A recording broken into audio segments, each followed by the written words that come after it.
Mr. Chairman, thank you for your willingness to serve, Mr. Feinberg, and welcome to the committee. Thank you. As you know, 5,000 probationary employees have been fired. The plan apparently is to cut another 75,000 Department of Defense civilian employees. You would agree with me that civilian employees often perform a very critical role for the Department of Defense. Yes, I do. And many of these layoffs, in fact, will undercut our national security. I've just come from a hearing of the Veterans Affairs Committee, a joint House-Senate hearing. I'm the ranking member on the Veterans Affairs Committee. Many of them are deeply concerned about their jobs in the VA and the Department of Defense. The position you've been nominated to fill oversees the entirety of the workforce and the civilian workforce at the DoD. My question is really simple. What do you have to say to the veterans at the Department of Defense whom Elon Musk is firing? Well, we certainly have a cost problem, and addressing cost problems are difficult.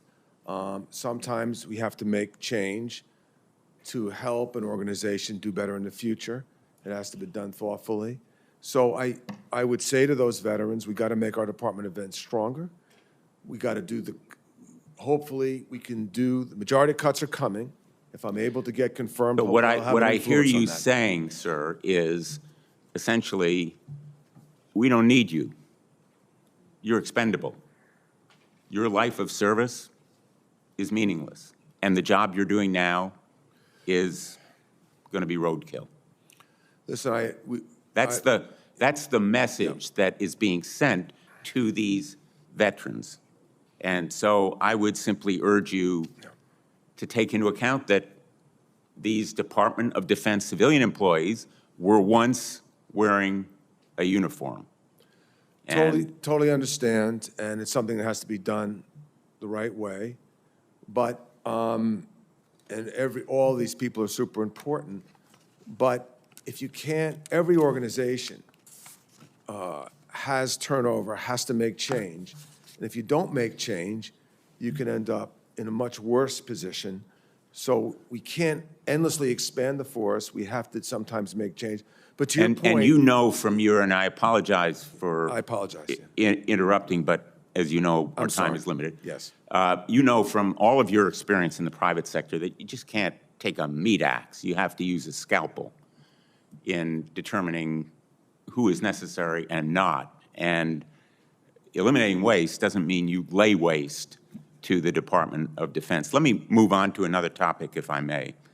The United States military is the best trained and most effective fighting force the world has ever seen. We depend on our armed forces to protect us from hostile foreign powers.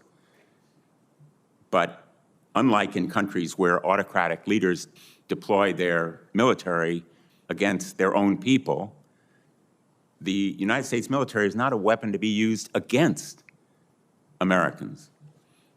Domestic deployment of federal armed forces is legally authorized under very narrow circumstances and only in the most extreme emergency scenarios. Would you agree with me that any use of the American military against American people should be an absolute last resort?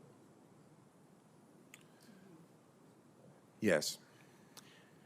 I welcome that statement because the administration has implied, in fact, explicitly said that it may use the American military for mass deportations, suppressing protests, responding to crime in cities and urban areas.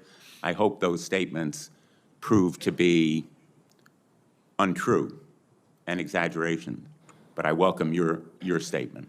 Well, I do have faith that President Trump will follow the law and do that appropriately.